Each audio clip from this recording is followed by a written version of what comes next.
The historical agonizing moments of hysteria mocking left negative imprints into my tomorrow morning, triggering constant anxiousness in the moment worrying about the past is not living for tomorrow. Awakening from historical trauma is moving forward to live today and for tomorrow. Facing tomorrow must be living in the present day. Living at the moment, awakening begins. Feeling the moment, awakening awakens. Awakening allows genuine moments to penetrate. Awakening creates new memories of the present time. Awakening aware of the past. Awakening is in the present. Awakening willing to be there for tomorrow.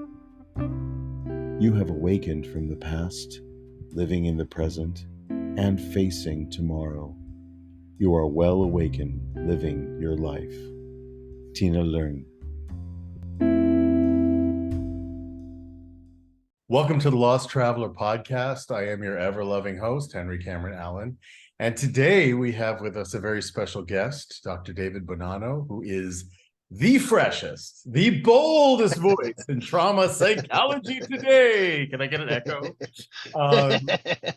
David, as he permitted me to call him, is a psychologist. He's a PTSD survivor, as I am.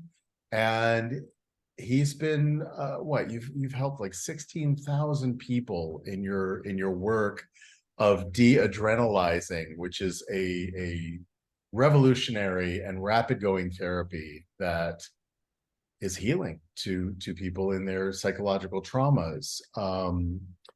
You're an author as well, and I'm really excited to get into this with you because PTSD has been a constant companion and also a constant conversation amongst people who have experienced or are in the midst of their eternal grief journey after a major loss. So anyway, thank you, David, for being here. I'm really excited to talk to you about all this because it's juicy stuff. Yeah, thanks so much, Henry Cameron. I'm really happy to be here. And you're based in Connecticut, is that right? That's right. Yep. What part? Just boring. No. I want to go. I don't know. I'd like to go somewhere else, but I don't really know yet. And hey, come to Spain. Come to Spain. I've got a 4-bedroom house that's just me and my service dog. So, you know. Awesome. I do speak Spanish too. Do you really? Now, are you from? Yeah. Are you from Connecticut originally, or? Yes. So born and raised. Wow. Yeah, I went to school in California for grad school, but after I graduated from undergrad, I toured South America for a while and learned Spanish there. So, yeah, I'd love to be able to speak in other countries, that's for sure, and including the billion people in Latin America. And it's really kind of funny is I was talking to a friend of mine who's a therapist in Mexico, and he said that when people think about PTSD, they think about American combat veterans. Right. And I mean, it's such an indelible stereotype that even in Mexico, they think of American vets. And I'm like, well, you guys got a lot of PTSD down there too. It's true. Globally. I grew up all over the world. My dad was a cultural diplomat for an agency of the government that no longer exists. And I saw it play out my entire childhood. And so when I was diagnosed with CPTSD, which is complex post-traumatic stress disorder, I recognized it immediately in myself. I couldn't put a finger on what it was until I was diagnosed. But tell me about your journey into that world. What triggered your trauma? So to the real quick version, I had a poor attachment to my mom as a kid, and I think that is really something that just stays with you for the rest of your life. Yeah. And then when I was 14, my mom had a stroke, and then when I was 15, my dad got cancer, and then he died. So, and it was just me and my little brother and my mom who became an emotional parasite. So there's a theory that that, yeah, people who become therapists do that because they're already good at taking care of a parent of theirs emotionally, and then add to that the fact that I just want to figure out what the heck was wrong with me. But oh, can we swear on this show? Fuck yeah. So yeah, imagine like I spent $200,000 on a doctorate, and then I realized, and I was like using all my stuff on myself, and then I was like, oh my God, I'm still fucking crazy. So I did private practice for a long time, and then in Connecticut, you have to have like in order to qualify for medical marijuana, you have to have a medical condition, or the only psychological condition is PTSD. So I Right. had a couple of my clients ask me to write them a letter and to refer them to a program, and then that's how I actually started doing that. Like, and I started talking to all these people with PTSD and helping them. And then, yeah, it was like I had this guy sitting on my couch in my office, and he was describing my symptoms. And I was like, oh my, I got PTSD. Like, I Right. just didn't realize that. And yeah, it so illuminating when you finally did get It diagnosed? was, I outlived my son Cameron. He was 11 when he was diagnosed with anaplastic astrocytoma, which is a kind of brain cancer that is typically only found in men over 45. And Oh, so man. for him to have gotten it at 11 was a bit strange. And there are still no answers why he got it. It wasn't environmental. No other kid on the street got it. No other kid at school got it. He was a Waldorf kid, so they were cleaning with non-toxic, cleaners and everything else. He was in great health otherwise. We ate whole food. We were kind of, perfect in that way. I did everything right as a single dad. Mhm. Um, and Huh. and yet this thing blew up in his head. Anaplastic means it grows very, very fast. Astrocytes are these star-shaped cells that grab onto everything around them and expand quickly. And toma is tumor. So it's these little star-shaped cells that just sort of blow up in your head into a ball of stars. And it was shocking. I had the privilege of being a cancer survivor myself, Oh, because wow. what that did, different kind of cancer, and the kind I had was not transmittable. The kind he got was not hereditary, right? Mm.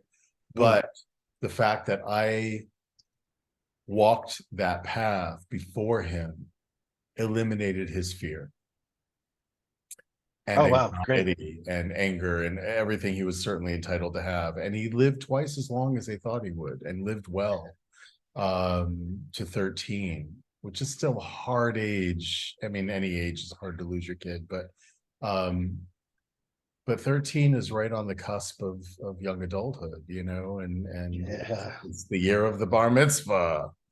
It's where it's the coming of age, where your community expects more of you.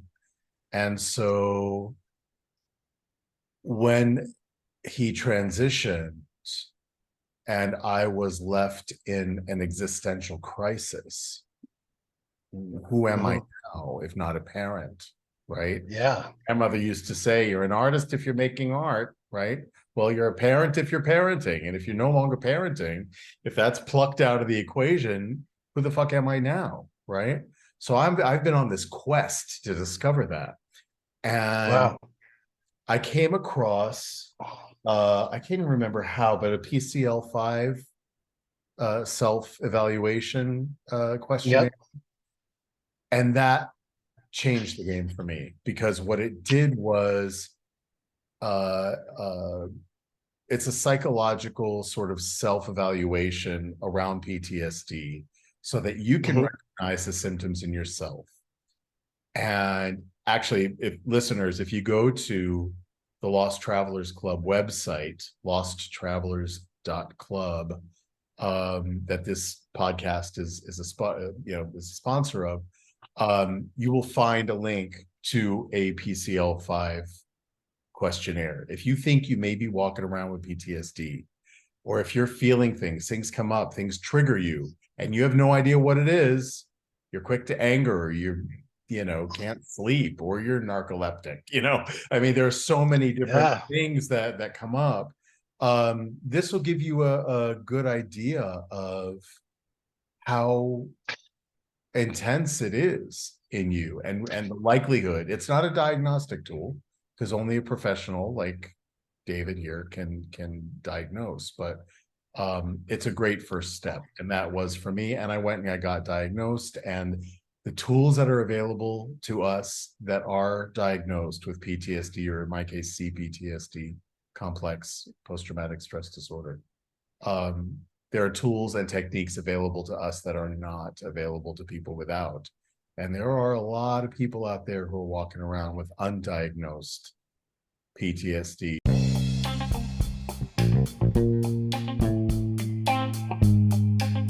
A guy wire is a tensioned cable that is designed to enhance the stability of a freestanding structure.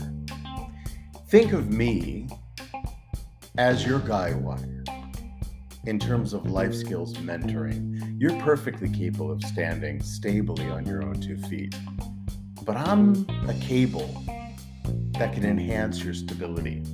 I'm available for individual or couples counseling, life skills mentorship, child loss grief support, LGBTQ+ support. I can also officiate weddings, end-of-life ceremonies, baby namings, invocations, or whatever guidance you may need.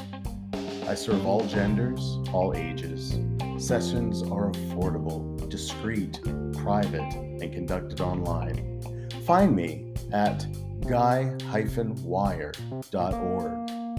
Book your appointment today. Henry Cameron, I meet people with horror stories who just never had occurred to them that they have PTSD, and then they'll see doctors or therapists even, and they still think it has to be some kind of life-threatening event, if not going to war. And so, I mean, it's really too bad. And it actually, if you wouldn't mind me suggesting that your listeners maybe check out my website, because Yes. I have so the PCL5 is a good tool. It's the standard, but I find that it really kind of focuses on the classic symptoms of PTSD, and there's a lot more to PTSD than is just covered in that that I found, during my work. For sure. That's Yes. the first step. It's a first step. I think it's an easy first step into that world of just beginning to understand. But like you say, it's nuanced, it's layered. There are so many other facets of it. Yeah. I created a like a similar inventory that just kind of covers more of how I have like interpreted PTSD in terms of how other people have it. And sometimes people say like, "Oh my God, I never thought so." And then your quiz just kept asking question after question that totally applied to me. So yeah, it's www.doctor Bonanno. So you stress the 2 N's at the end. BONANO. I'll put a link in the description so you don't have to remember. Yeah. Don't worry, you don't have to. It'll be a hyperlink. You can go right there. You don't have to remember. Bonanno. But what else I found is there's a lot of people who don't want to see themselves as having PTSD. I mean, my first thought was, well, oh my gosh, I hope people don't think I'm trying to compare myself to a combat veteran or take anything away from them or anything else, Well, that's the main dialogue, isn't it, around combat veterans and frontline military personnel who have witnessed carnage, who have been on the front lines of battle and heard the horrible explosions and seen everything around them. They used to call it shell shock, right? Right. But those of us who experience trauma, I mean, especially I think in my own case, because I can really only speak to my own experience, but when you are on the front lines of your child's disease and their medical condition, you are seeing carnage. You're seeing them scarred, cut into, and their beautiful, perfect head full of, Frankenstein stitches. And I mean, it is shocking, and it is, to live in an environment like a hospital for months and months and months at a time with those horrible smells and lack of support for caregivers, right? They're there to care for their patients, not their patients' parents. And some hospitals do better than others. granted, Yeah. but most fall way short of what's really required to support caregivers. They're part of the medical team after all, but mental health still carries with it Yeah. great stigma. Yeah, absolutely. And then, I mean, yeah, people don't want to think of themselves necessarily as broken or weak. And I think in the United States, like we are taught to always like expect the best of ourselves, and we're always supposed to be living our best lives, and we're too tough. We don't have time for the pain. But sometimes, yeah, you got to recognize what's going on, and once you do have a framework for understanding that, it can be so empowering. Like the way that I describe PTSD to people, and Yeah. this isn't everybody, but I think it probably is more likely for CPTSD, for sure.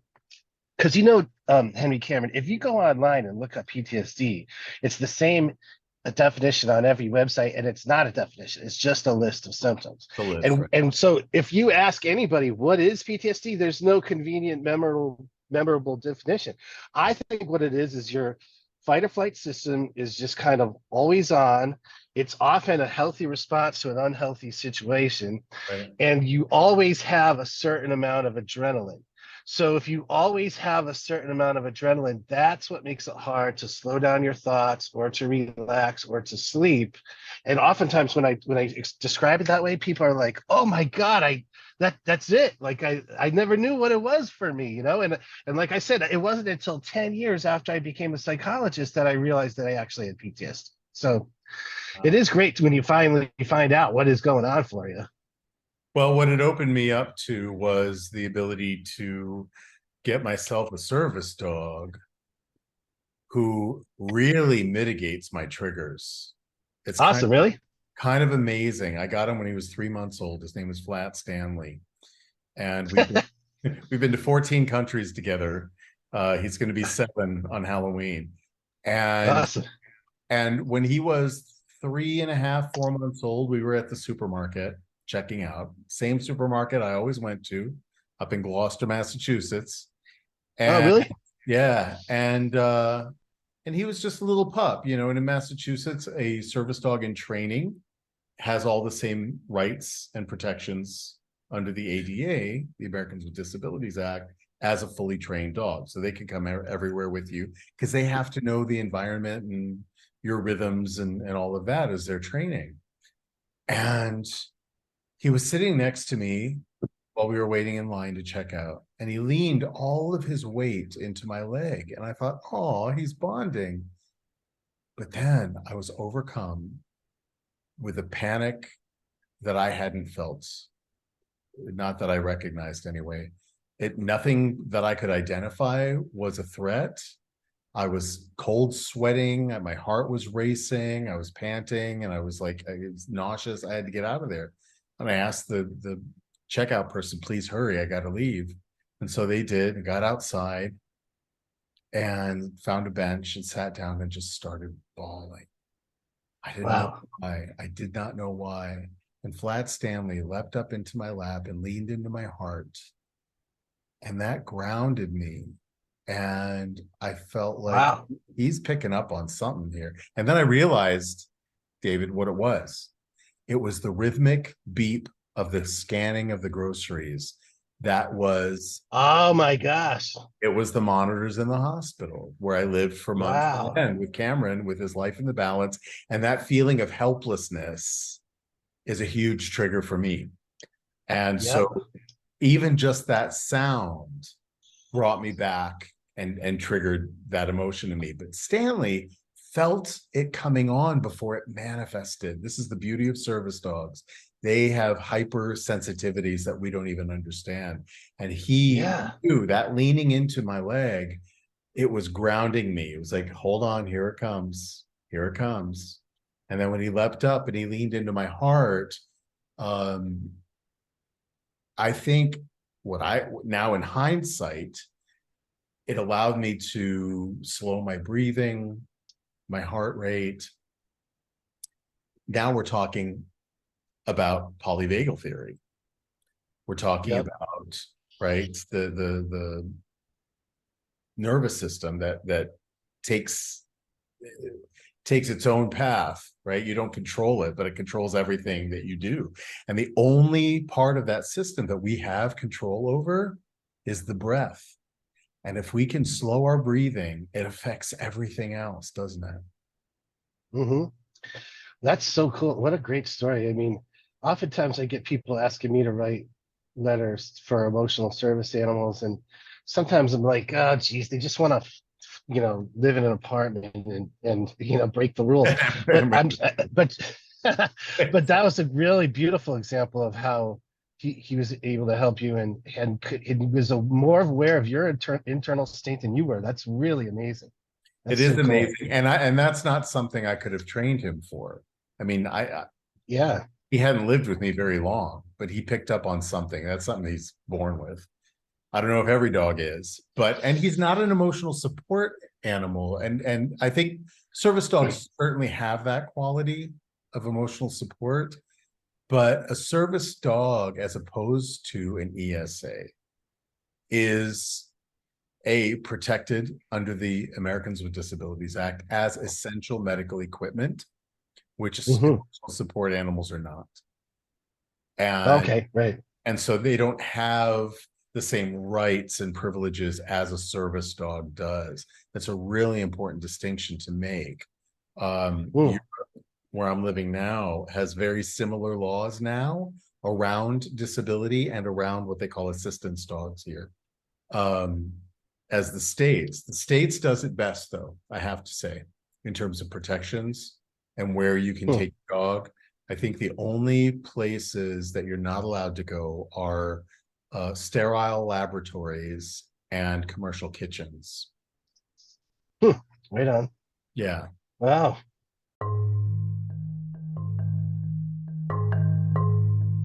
Hey, are you like me, always looking for ways to make a positive impact in the world?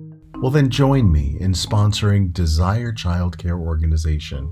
We are a legally incorporated, fully volunteer based organization in Uganda, committed to providing essential needs, holistic arts based education, and a safe family environment to 33 vulnerable children, ages 2 to 14. Your monthly sponsorship can help improve the lives of these kids toward a better future. Desire Childcare is different from any other charity I know because, well, we have zero administrative overhead. Every penny goes to the kids. And we have a plan toward self-sufficiency through agriculture, so support is temporary. It's kind of like a leg up. Visit desirechildcare.org to learn more and get involved.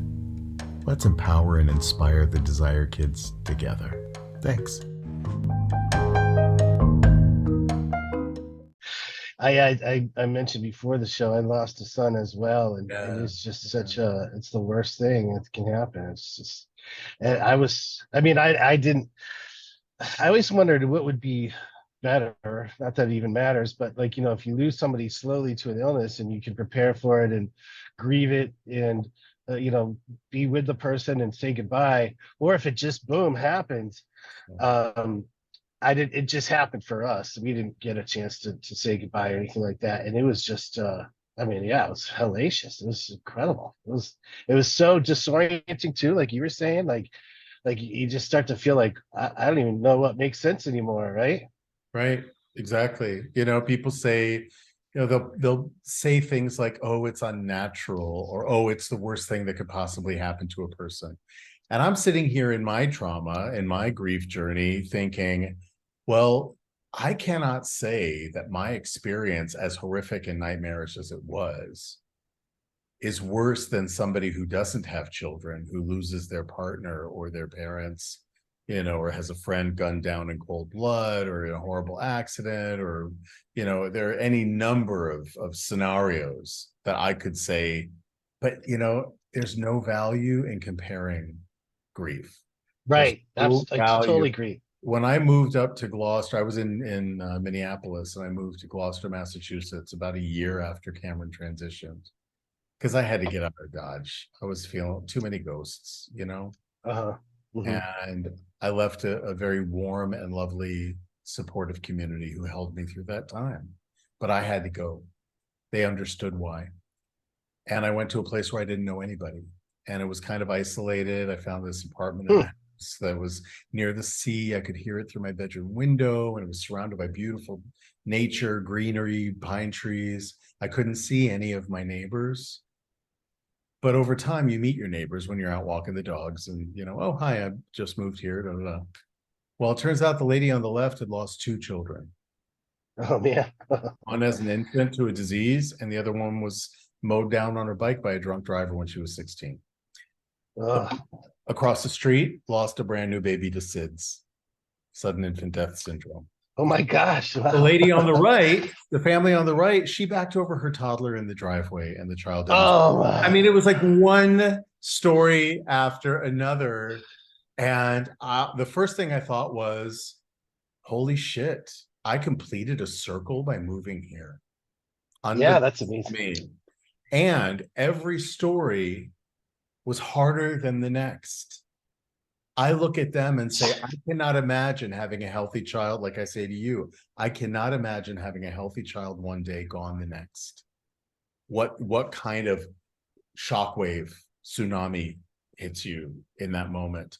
But they look at me and say, I can't imagine helplessly watching your child die for 2 years without being able to do anything about it.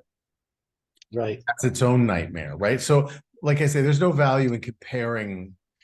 It's like comparing births. Everyone has common factors, but every birth is unique to the people experiencing it. Hmm.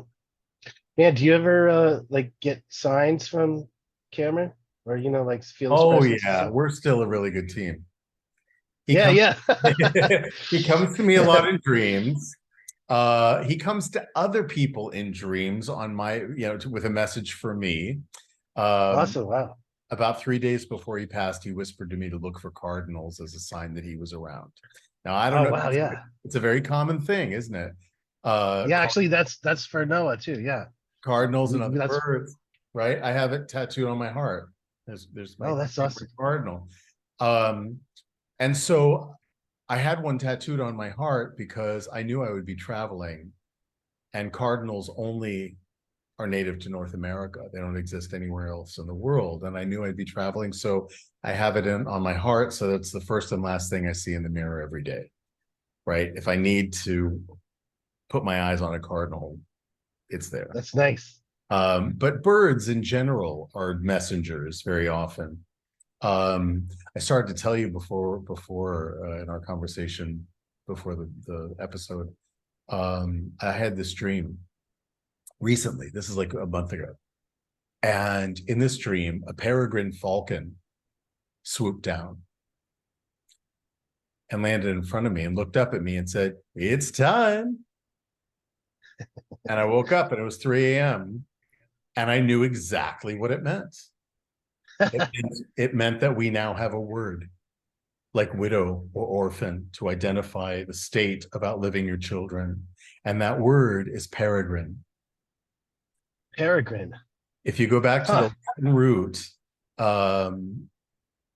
the original meaning is stranger in a field, lost traveler, pilgrim. Holy cow! Sacred journey. I mean, it ticked all the boxes. And the peregrine is native to every continent except Antarctica. So it's a universal symbol. If we start using it, if we start identifying ourselves, then when somebody asks us, "Oh, do you have any children?" you can say, "Oh, well, I'm a peregrine." And all you have to do is describe what a peregrine is. You don't have to go into your personal, most sacred pain every time, right? I would love within 10 years to open a dictionary and see the word peregrine with the definition next to it that we're creating here. I spell it out on the Lost Travelers Club website. There's a link there to a page that describes that whole, and it just keeps coming. I mean, every corner I turn, there is another sign that it's the right word for us. Not everyone has to use it. I'm not going to proselytize about it. There are other words that I think it's great. Starting to use. I think it's an elegant word. It's a genderless word. It also contains with it an eyas, EYAS, which is a nestling. And so in dealing with siblings who have lost their brother or sister, Oh, cool. Huh. we can also wrap our wings around them and say, you also have a word, you're an IS, right? Huh. So the Lost Travelers Club is developing workshops. I would love to have you join our Fellowship of Fathers, actually. We meet regularly, and we have a podcast, the LTC Peregrine Dadcast, on YouTube, on our YouTube channel. I'll put a link in the description below as well. Okay. But it's amazing. We're not a support group. We're not a healing group, because as you and I know, there's really no healing from this. It's a journey. Right. There are aspects that can be healed in how we cope, but it's really about enduring it in healthy ways. And so, Yeah. I wanted you to talk about that, because I'm really interested in what the heck de-adrenalizing is, and where did it come from? How did you come up with it? In your understanding of trauma and response beyond it. All right, great. Hey, Talk about that. can we take a quick little break? Because last night I was reading a book to my daughter, and my wife had given us these, like for Easter one year, these little stones that you could rub if you were worried or whatever. And I've been Yes, worried yes. about something lately. Lovely. And so as I was reading it to her, the rock fell off the shelf and hit me in the foot. Oh, And I was like, oh yeah, thanks, Noah. Like it's like stuff like that, like yes, so I just yes. want to go get that rock. I'll be right back. Oh, go get the rock. Yeah, here it is. Oh, very It's so cool. cool. Yeah. Is that like a bunch of rocks like glued together? I mean, it's all listeners can't see so, it, but he's holding up an oval stone crystal that's got stripes through it of all different colors, like a rainbow. Beautiful. Yeah. Yeah. I'm going to keep it with me. Like a worry stone. It's because, yeah, like I love how you said we're still a good team, and that's how I feel. I feel like Noah is my spirit guide, and he's here to help us, and including myself. And I feel like he graduated. I mean, I could feel bad for myself. I don't really feel bad for him, because every time he comes through, like if we see a medium, he'll say like, I'm doing great. Exactly. Well, that I say that all the time, because he was 13, right? He had not crossed over into high school yet.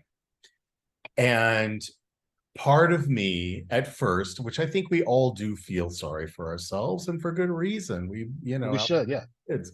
I don't like using the word lost, because they're not like a set of keys. We know exactly where they are. They're not really lost. They're there. They just live inside us now instead of outside our bodies. That's how I look at it. Again, yeah. I understand that language is nuanced, and people turn to the words that they know and they recognize. Sponsorship and listener support of the Lost Traveler podcast benefits the Lost Travelers Club, a volunteer-operated charitable foundation under United Charitable, a 501c3 public charity. Peregrine is the proper noun we now use to describe a parent who endures the loss of their beloved child, forever carrying their memory and embarking on a lifelong journey of grief, resilience, and hope. The Lost Travelers Club provides programs, resources, and empowerment opportunities for peregrines globally who are navigating their grief journey. Parents of child loss, getting there together. You can support this important work by becoming a sponsor of this podcast or visiting www.losttravelers.club for more information or to make a donation. Thanks for listening and for your continued support. Another thing that the Lost Travelers Club is developing right now is a Lost Traveler Field Guide, which is a new lexicon for the grief journey. And so to find helpful language that we can start developing to break through the stagnation of grief and mourning, which I think are two different things, grief and mourning. Oh, wow. You know, yeah, How these so? big thoughts. Well, you know, another dream I had, I've had very productive dream, and I don't want to be the one talking this whole time, but thank you. I had another dream recently where it completely played out in my head like a Netflix series, and it's now becoming, because I've written it now, and it's a series called The Lost Traveler, exploring the quantum dimensions of grief, of which in this dream I've identified 12 distinctive phases and dimensions of grief. And the first one is 0 dimension, right? If you know anything about quantum theory, quantum physics, that's the Big Bang moment, right? That's where your whole world explodes out from nothing into the big mystery of all time. And that's what it feels like when you go through that experience of the death of a child. Right. And so how do you navigate that? And so from that first Big Bang 0 dimension, you start to emerge into the first dimension, which is a singularity. It's one plane. There's no up, there's no down, there's no depth or width, right? It's just one dimensional. That is the mourning phase. That is a passive phase. You can't do anything with mourning but sit in it like a puddle. Right? Nobody can talk to you. You can't hear anything. It's like a tsunami has just knocked you out, right?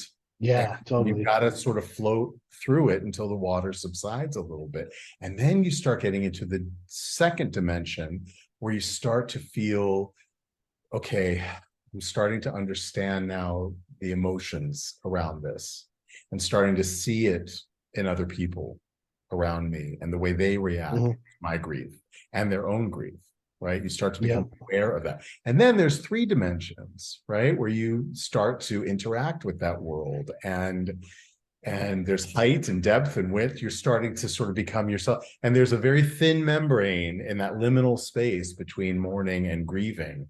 But mourning, I think of as a temporary, passive state. Grieving is a permanent and active state. And that's why I created the Lost Travelers Club. It's not a healing organization, but it's an empowerment organization to bring peregrines together from all over the world to channel our grief into service, or channel our grief into goodness in the world in honor of our children, so that we reignite a sense of purpose in our lives, and we can then move forward, right? That's 4th dimension, where you're moving through time and space to a point B, right? So that's really where this begins, this journey of, what do I do with this now? Well, that's fucking awesome, Henry Cameron. That's awesome. Thanks, brother. I think so too. I'm excited about it. I don't hear anybody talking about this, you know? Oh my gosh. Yeah, you're right. People don't talk about this very much. As a matter of fact, the only book I've ever read about grief that I really liked, I mean, there's Elizabeth Kubler-Ross, but everybody really people misinterpreted her stuff.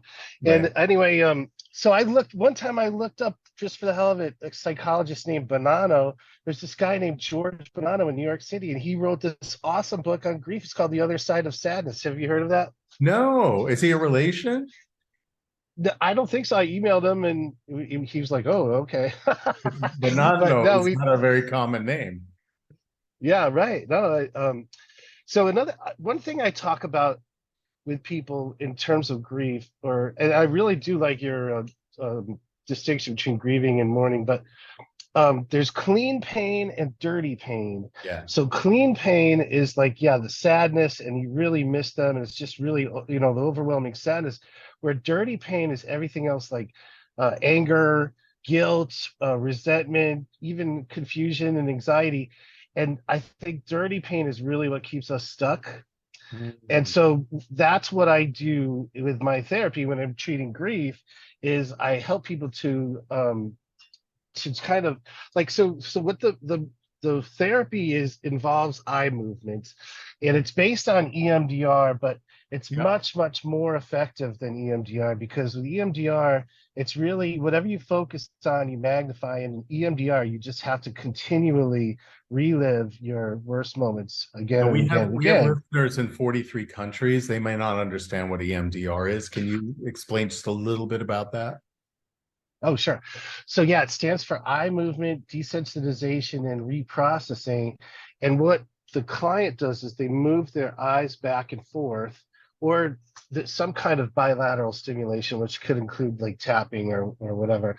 Right. And the idea started in like 1980, so it's been like 40 something years, with Francine Shapiro. And she found that when you're moving your eyes back and forth, it's really very regulating of your whole nervous system. Yeah. And what I think it does is it really helps you to interface directly with your subconscious brain. So, like most therapy, talk therapy, for example, they're, yes, they are having you relive your worst stuff, because the Right. idea is that you're supposed to be releasing your pain as you talk about it. I think you're rehearsing your pain, at least after a while. I think And so that then a lot. Yeah. eye movement therapy really helps the person to um, access their subconscious. It's not so, in my book, which is called Your Brain is a Robocat, because part of your brain is a robot and it's totally logical, but the other part of your brain is your emotional fight or flight system, and that's completely involuntary and it's automatic. And it's kind of like a cat, because you can't get cats to do what you want. And so um, I believe that most talk therapy, including EMDR, interfaces with that robot part of your brain, that logical part of your brain, too much. And when it comes to PTSD, that has nothing to do with logic. Right. So, like I had an abusive mother. I've had therapists tell me, well, the woman that you're with now is not your mother, so you shouldn't be having this reaction. And I'm like, yeah, no shit. What am I still doing on your couch? Yeah. So with my therapy, one of the things we do is we talk about clean pain and dirty pain, and the people are really able to just let go of the dirty stuff and to get in touch with their sadness. And I think that's really important, because the thing about sadness, you don't want to feel it. You're powerless when you are feeling it. And when you're angry, for example, or even guilty, you're living in an alternate reality, and you're thinking to yourself, well, it shouldn't be this way, or should be this way, or this shouldn't happen. And you're kind of shooting all over yourself, and you're not accepting reality. So I think that's the real key, is if you can be sad and grieve um, the stuff, that's the shit that we all have to deal with, then you are, yes, in a way, having to admit that you're powerless, but at least you can accept reality and move on from it. Yeah. Yeah, for sure. Move on is a good way to describe it. It's a moving through. There's no destination. It's a process. This is going to be with us for the rest of our living days, right? Right. And Good and point. acceptance is key.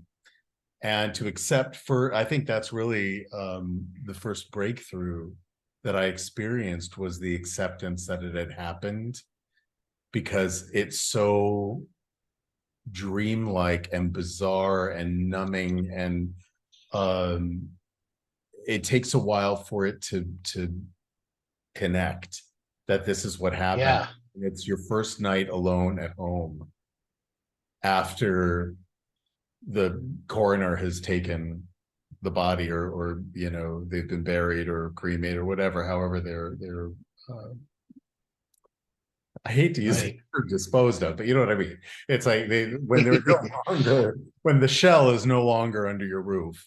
Um, there's that sort of, and it was very similar in hindsight to the first moment I had with Cameron when he was an infant, the first moment that we had alone together. Oh, wow. Yeah.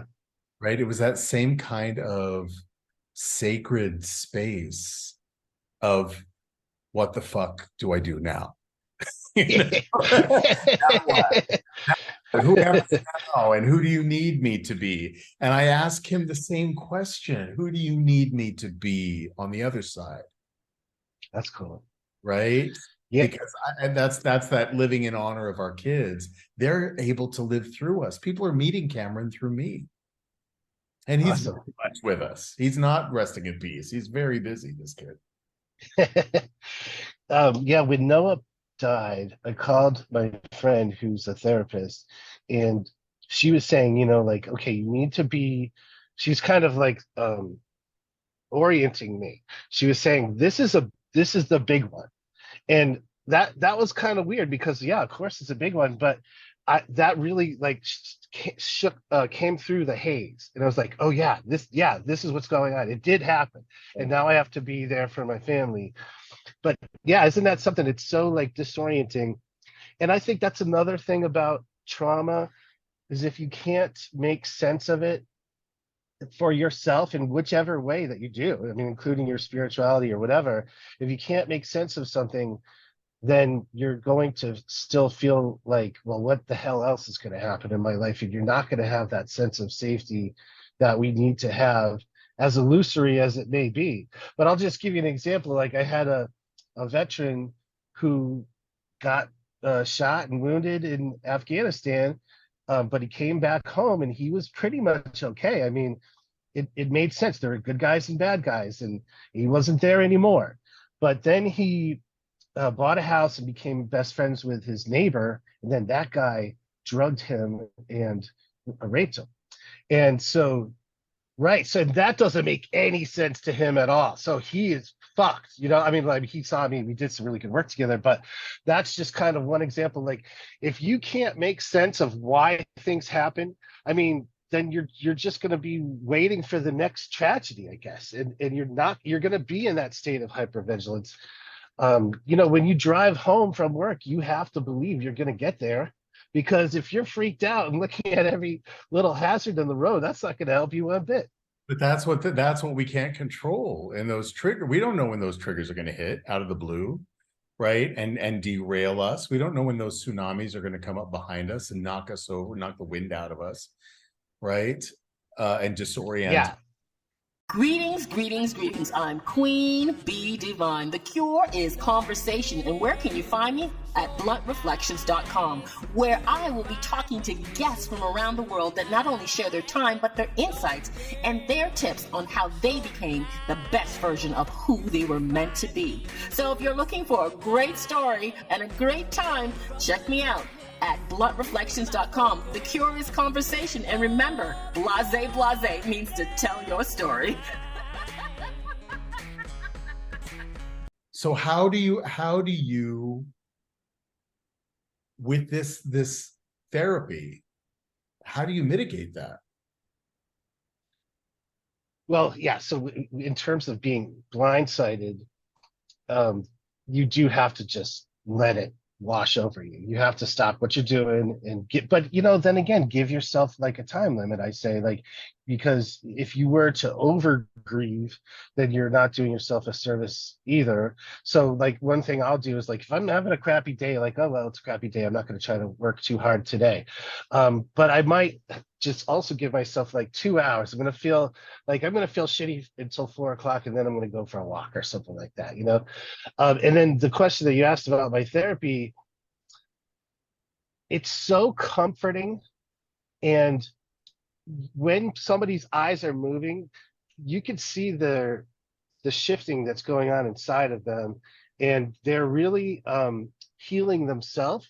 So it's like, I don't, or who have massive results like right away. It's that I'm creating the conditions for them to cure themselves. So basically what you do is you have them remember one time what was traumatic. They do not have to talk about it, which a lot of people love. And then you do a lot of other stuff, but you have them pretend that something else happened. So that is a EMDR term called re-scripting. Right. But as you're doing that, you're really just kind of replacing the associations that you have that are so painful with something else.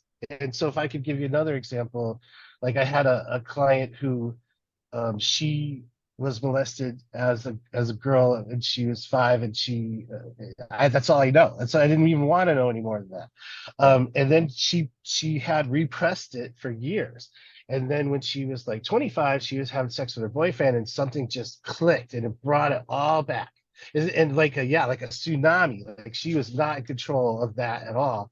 And so she started drinking, she lost her job, she lost her boyfriend, and then she came to see me. And I know this is going to sound too good to be true, but this only took one session.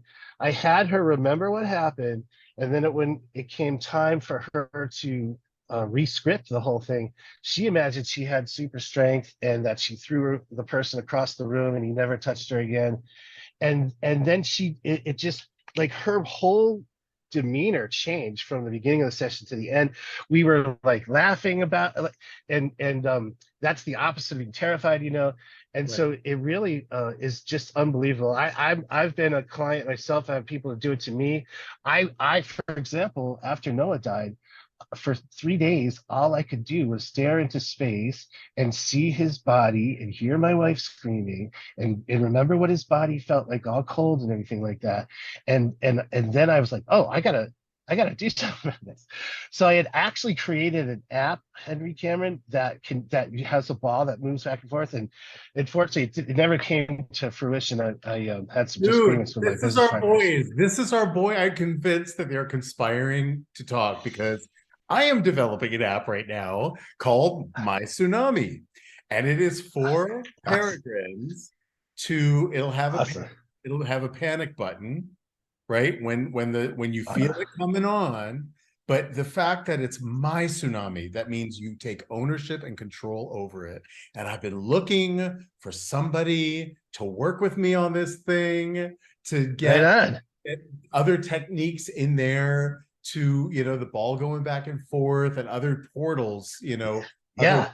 First, it starts with bringing your vagus system into harmony through your breath, right? And that's the panic button. It brings you into a breathing exercise to get you to that point of harmony, and then move on to the next exercise and work with what you're talking. I mean, come on. What are the Yeah, right. What are the You're odds? right, man. Yeah, we got to talk about this more. We got to talk about this more. This is proprietary, so nobody idea. Yeah, so I just imagine that Noah went off to college and maybe he'll come back someday. And I just pictured him like driving away in his car, and then I didn't have any more of those intrusive thoughts or images ever again. So yeah, we got to talk about this. This is good. I mean, we've got a lot of good stuff. I know we're going to stay in touch. This is thrilling. Yeah. But, you know, this whole idea, this is a really healthy way, I think, of thinking about this, especially when they're younger, when they're in their teens, right? Noah was 19 on his way to college. Cameron was 13 on his way to high school. And what I somehow, I don't even know how, but I decided to think of it as he graduated early. Yeah. Graduated early. And you know what? He didn't have to go through fucking high school. He didn't have to go through his first heartbreak, right? He didn't have to go through that first shitty job with a shitty asshole boss, you know, all that stuff that you through in your adolescence. He got to pass go, collect his $200, and he's still around, right? Because if you look, getting back to the quantum picture here, we know now that everything is frequency. Your frequency, your headphones, my laptop, that lamp, my service dog, everything is frequency, right? And frequency can't be created, it can't be destroyed, it just transmutes. It doesn't die.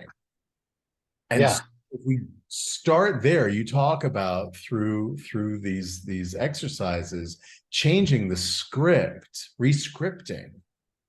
We can rescript death itself, and we can say, hey man, it's not real. They lied. It was never real. Death is an illusion. Yeah. It's up to us who are here in the physical still.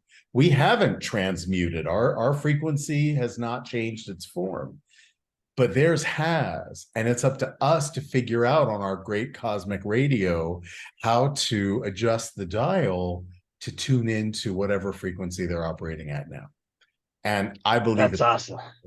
because I'm an example of it. I live with it every day. I do that. If I can't find that frequency, I am more prone to triggers.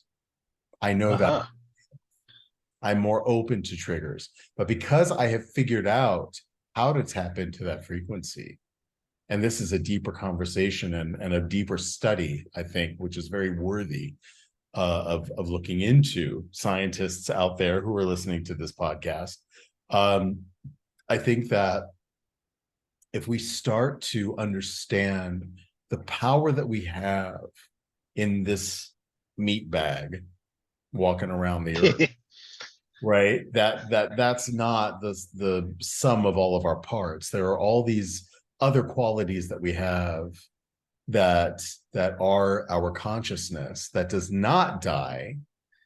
And what does that mean for ideologies like reincarnation, right? Yep. Frequency that's transmuted into a different form.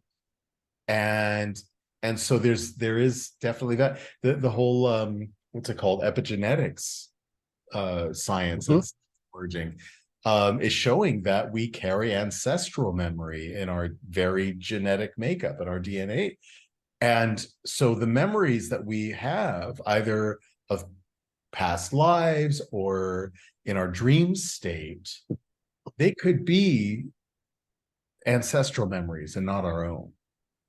Yeah. Necessarily, right? Right.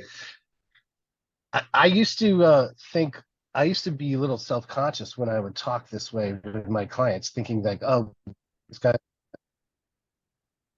I bring it up all the time now, and people seem to be so much more amenable to it than they were before. And if I ask them, like, yeah, do you ever see signs from the person you lost? They're like, oh yeah, all the time. It's great. Yeah. And And nobody can tell you love they're not. And people will say, oh, it's just a bird. But they can't say that. You feel it. You feel, and that's real. There's no scientist on the planet that can tell you what the difference is between a dream state and a waking state. They can't tell you what this is. Are we dreaming when we're dreaming, or is that reality and this is the dream or nightmare, as the case may be, right? There's a lot of wiggle room there in interpretation. I want to ask you about something that I experience. I don't know if you do, but I think it's part of my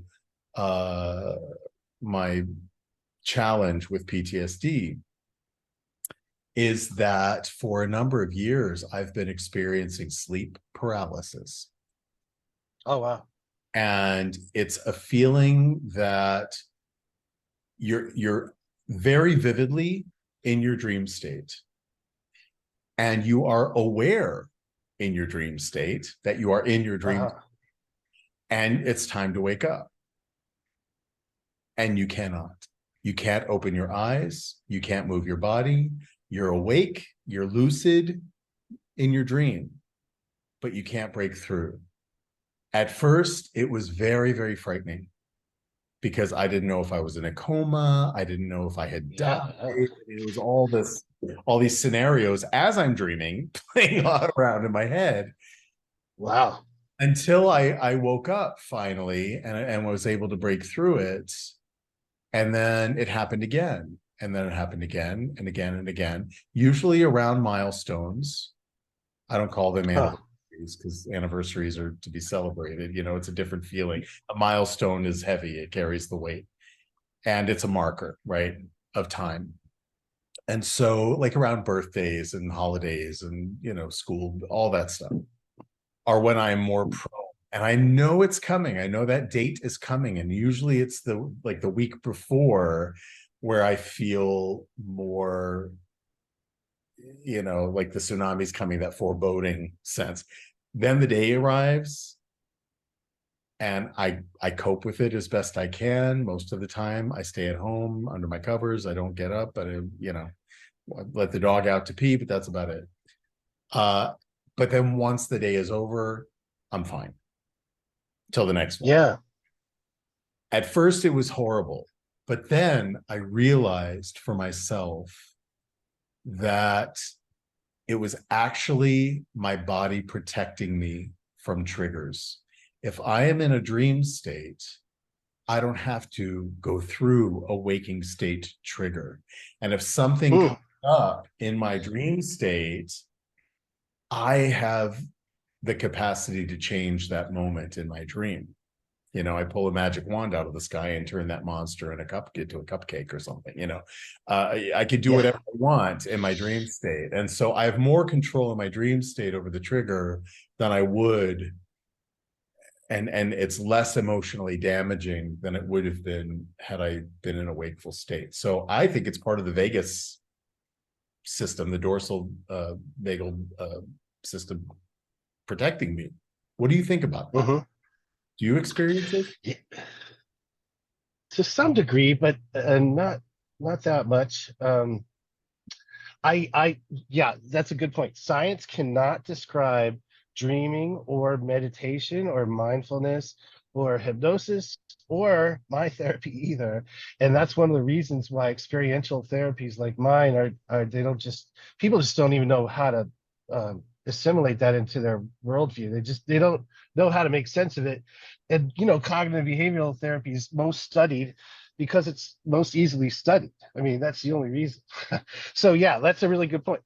I do, yeah. So what is the purpose of dreams? Like, you know, I used to always be looking for a message, and sometimes I would get a message. Sometimes it's just a whole lot of noise. I don't know if there's a purpose to it, but I think your theory is very good one. You are kind of protecting yourself, and it is, you know, I think it's kind of comforting how your subconscious will lead you to where you need to go, like that panic attack or the tsunami that hit you in the grocery store. I think it happens more often for people who over compartmentalize. I mean, we all have to compartmentalize, otherwise we'd be feeling everything all the time. But the people who are really more in touch with their feelings and they try to go through life with their eyes wide open, I think it doesn't happen. Now I'm kind of talking about panic attacks, so I'm not necessarily talking about you at all. But we have to kind of keep it together in order to survive and even thrive. And then once in a while, yeah, you get hit with that tsunami, and it's something that you have to feel, you have to go through, and your body or your subconscious or whatever is leading you through that. And it's kind of a beautiful thing. And then I don't know about you, but when I do get hit with a tsunami afterwards, I just, for whatever reason, I'm overcome with gratitude. That's what hits me. That's right. You get through it. You get through it. Oh, you know, when people come and they put their hand on my arm and say, "Oh, Henry, you're only human." In my head, I'm screaming, "Fuck you!" I'm saying, you go through what I've been through, and then come about being human. We are superhuman, us peregrines. We are superhuman to endure what we have to endure in a way that nobody else can understand unless they've been through it. It's like losing an eye, right? You can pop a glass eye in, you can look at somebody and not know what they've been through, what trauma they've been through. We put on a good face, right? We put in our glass eye.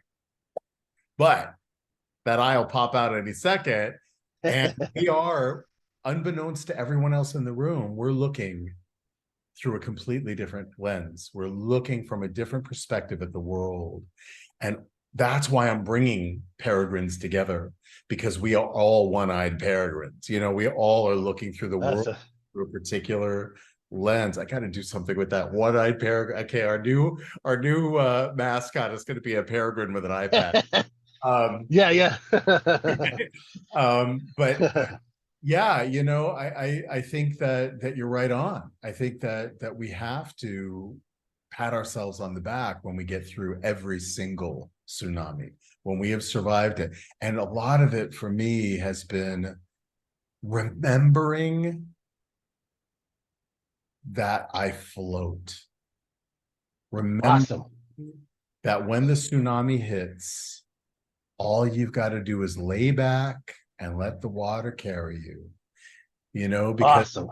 what happens is that tsunami comes from behind unexpectedly, and we do panic. It is a panic attack. Yes. Right. And what happens when somebody panics? You start grabbing onto every rock and every twig and every branch that's in the water, and you're flailing and you're trying. And what are the chances you're going to get hurt or worse? They're very high, right. right? If you're tensed up and panicky, you're going to get hurt. But if you lean back, like if you're in a whitewater raft, right, and you get knocked out of the boat, the first thing they tell you is relax and let the water carry you, because it'll carry you all around those boulders, and you'll get to calmer waters. And so if we can trust in ourselves, and trust the process, and trust that we can float, that we will get through this tsunami, and it'll bring us to calmer waters and solid land eventually. I think that's an important reminder for anybody, whether it's a peregrine or whether it's somebody who's had another trauma. Maybe they were a military, combat veteran. God forbid anybody should go through anything that any of us goes through. We can't compare. We can't say that our experience is better or worse, or theirs is better or worse. We have to stop comparing grief. We have to stop comparing PTSD, and just say that it is unique to the person experiencing it. And the message of the day is trust yourself.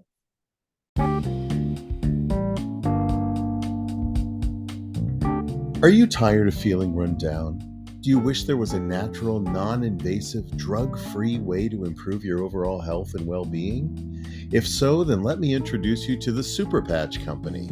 Super Patches are a range of small neurotech patches that can help with a variety of issues, including sleep, immunity, pain mitigation, athletic performance, focus, anxiety, and stress. They're safe for everyone to use, and they're backed by a 30-day money-back guarantee.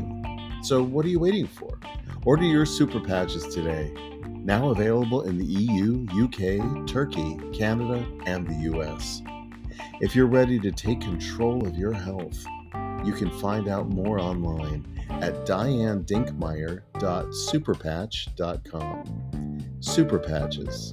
There's a patch for that. That's beautiful, and I totally agree with that.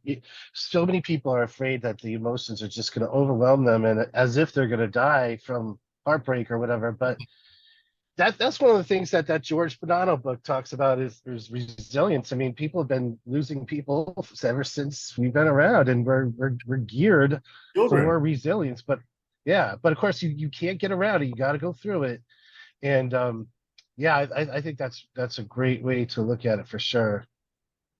Oh, and then so I completely agree with you too. It just makes no sense to compare yourself and your pain to anybody else's. But in terms of the commonalities, yes, I've personally talked to over 10,000 people with PTSD, and it's weird how the symptoms are really quite similar. Like somebody who got molested, for example, might have the exact same symptoms as a combat veteran, or like I myself, I've never been physically assaulted or like ambushed or anything, but my startle response is through the roof. I mean, if somebody jumps out and scares me, like I've almost killed people, and but that's not based on a direct experience. It's just that the symptoms really do seem to converge no matter what the billion different causes are out there. Yeah. And that's what your group is about, right? I mean, the commonality, right? It's all about finding the common ground. It's all about finding the common ground. We're gonna call this one a special because it's going a little over an hour. I can't believe it's time. It flies. Seriously. And we'll come back and do a part 2 at some point for sure. Great. But I want to a couple things. First, what I do in every episode this season, I'm in my 4th season now, is I ask every co-host of that episode to come up with a question for the next co-host. You might have heard me say that before. So I have a question for you to answer, and then I want you to think of a question while I'm telling you a story. I don't know. Should I tell you the story first or should I ask you the question first? Oh, I don't know. How about tell the story?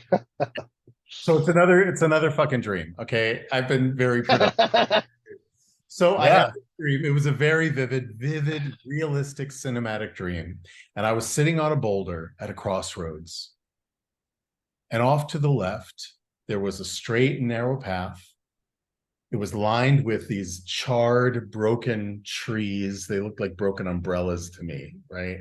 Just to paint the picture. And beyond, there was this dark, menacing, inky black forest. And emanating from the forest were these screams of terror and despair. And I knew that that's where the path that I had been walking, right? But here I am at the Okay. crossroads. The other road went downhill. It was very lumpy and bumpy. There were stones and boulders and these moss-covered rocks, and so it was slippery. And there were, flowers strewn about. There was light shining through, dappled light, and it was actually kind of pretty. And it went downhill to this huge crevice, like an abyss, like a canyon, kind of. It wasn't that far across, but it was interesting, and it was very, very different from the other path. And I'm sitting there thinking about which way do I go? Which way do I go? And this mystic shows up and asks me, so what's the problem, Lamb? Called me Lamb. I don't know why. And I said, I have these two paths and I don't know quite which way I should go. I recognize that one to the left, to the forest. Been there, done that, and I don't want to go back there. But this other one looks very dangerous and treacherous. But there's this silver city off in the distance on the other side of the canyon that I want to get to, this shining, beautiful place. And I said, but I'm not sure. It looks really precarious and I could get hurt. And the mystic said, trust yourself. Mm-hmm. And I looked to the left and to the right again and looked up, and the mystic was gone. And those words just echoed in my head. And I knew which way I had to go. I had to take the risky one. I could take the straight and narrow path to the darkness, to the stagnation and despair, but I knew I had to take the risk. So I got down the path finally, and I fell and I got bruised and bloodied, and I made it finally down to the bottom, sore. And I looked off to the right and left, and it was as far as the eye could see. There was no bridge across this ravine. No way across. It wasn't that far, but it was just that far that it was bottomless. I couldn't see the bottom of it. And then I realized that there were hundreds of other people there with me, and they were freaked out. They didn't know what to do. And they were nervous, and they were crying, and they were shaking with fear. Wow. And what I realized in that moment was, but they're here. And they took that path too. They took the risky path. And we've come to this ravine, and all we've got to do is make our way across it. So I beckoned them to take hands with me. And on the count of 3, we're going to jump. If we plummet together, but let's at least try to make it across. I counted 3. We all took a deep breath, and we leapt. And wow. when you're on a roller coaster and it goes down the hill and your stomach's up in your throat for a second, that's what it felt like. But then we started to fly. Awesome. It was awesome. And once we sort of realized what was happening, that we could fly, that we didn't need a bridge to get across, right? We started doing loop-de-loops and hooping and hollering and laughing.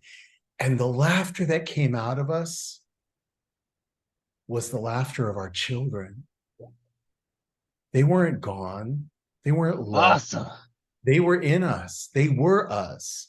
They lived in our hearts. They lived in our laughter. And once we realized that, we descended down to the ground and we started walking together toward this beautiful city. That was the dream.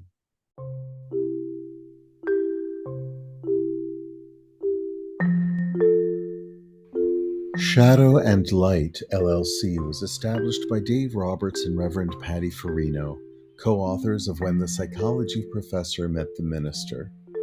Their mission is to empower individuals to transcend life's challenges by integrating spiritual practices with psychology to achieve peace. They are available for individualized spiritual counseling, virtual or in-person book club meetings, or presentations and workshops to universities, organizations, and other interested groups. For further information, visit psychologyprofessorandminister.com.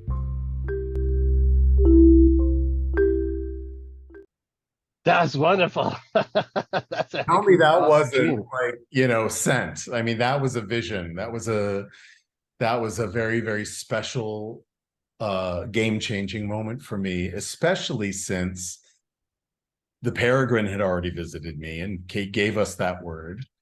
The Lost Travelers Club, manifested. The Fellowship of Fathers, we're also working on a mama ship circle. The podcast, the Peregrine Dadcast, it's all sort of effortlessly coming together.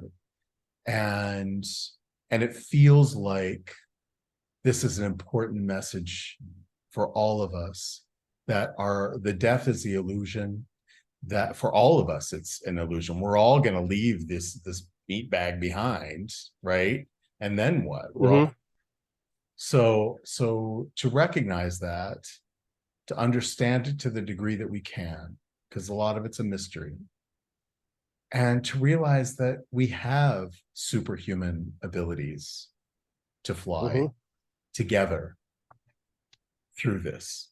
And I want to start, I want to do some retreats for peregrines. I want to develop travel excursions so that we can step powerfully back into the world amongst people who get it, people who can look single eye, right? So anyway, what do you think of that? Well, I'm glad that you didn't take the other path and go into the forest and just be a bitter asshole. Well, thank you. No, hey, that's I can so. do what everybody can, right? Yeah. Oh, yeah. I know. I can do that.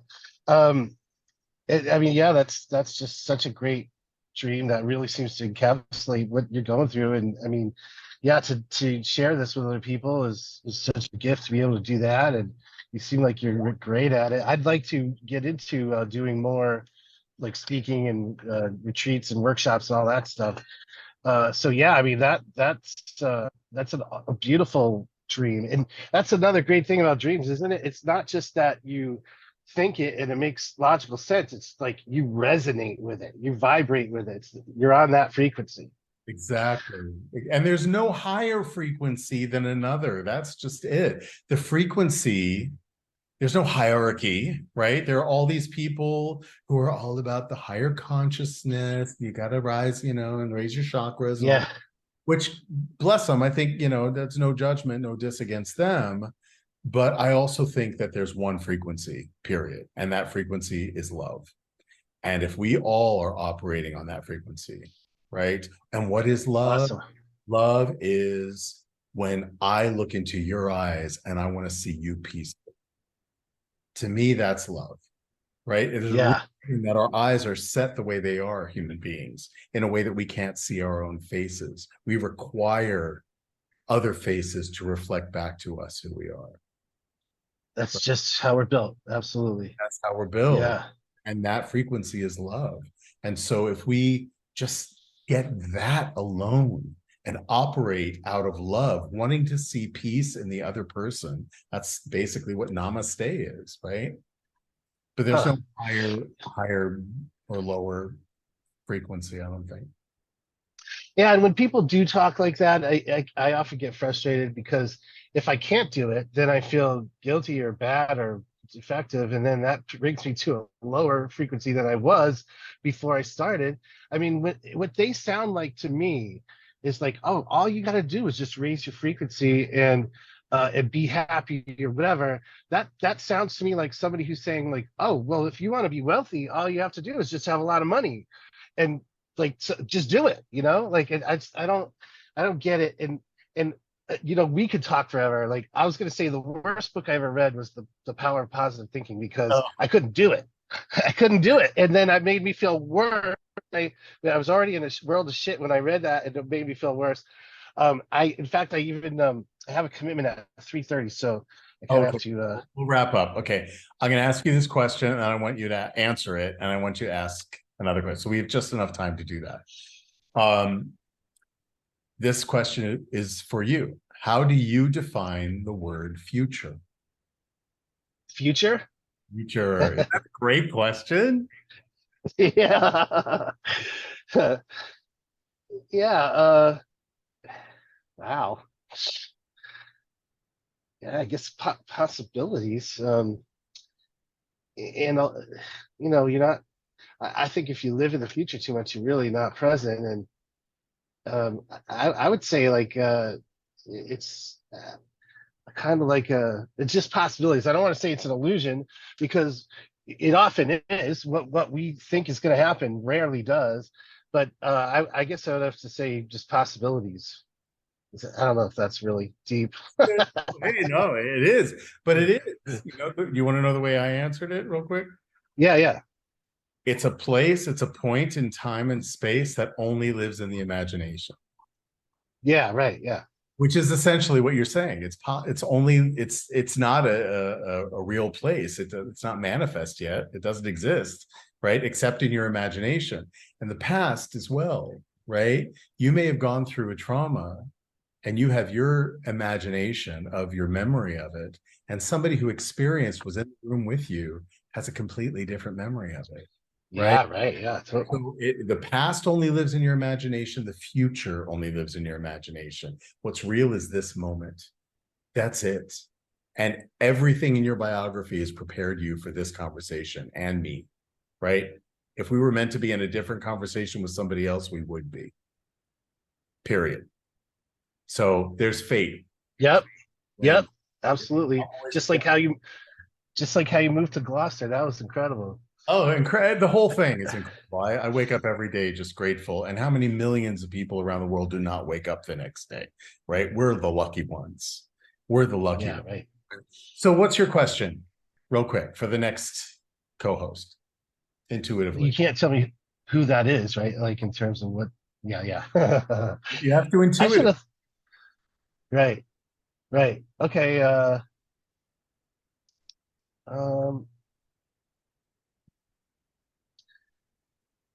I guess how about how does healing happen? Psychological healing. What's going on there? What is it? What is psychological healing, and how does it happen? Yeah. That's a great question. I'm excited to hear what they say. Dr. David Bonanno, my brother, my fellow peregrine. I'm so happy to meet you. I feel like I made a new friend today. And yeah, we're going to keep this ball rolling, brother, because we got an app to create. We got a retreat to plan.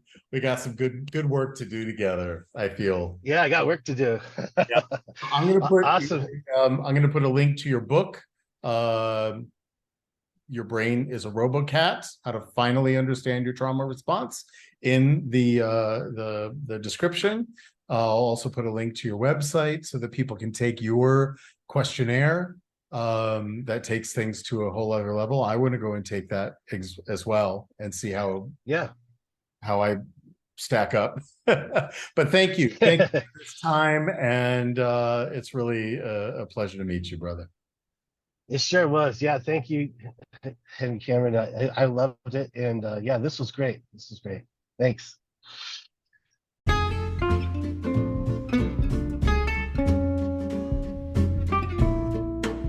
You've been listening to Season 4 of the Lost Traveler podcast with Henry Cameron Allen. Visit me online at henryallen.org. Thank you to my guests, and thank you for tuning in. Let's keep striving for a better world together.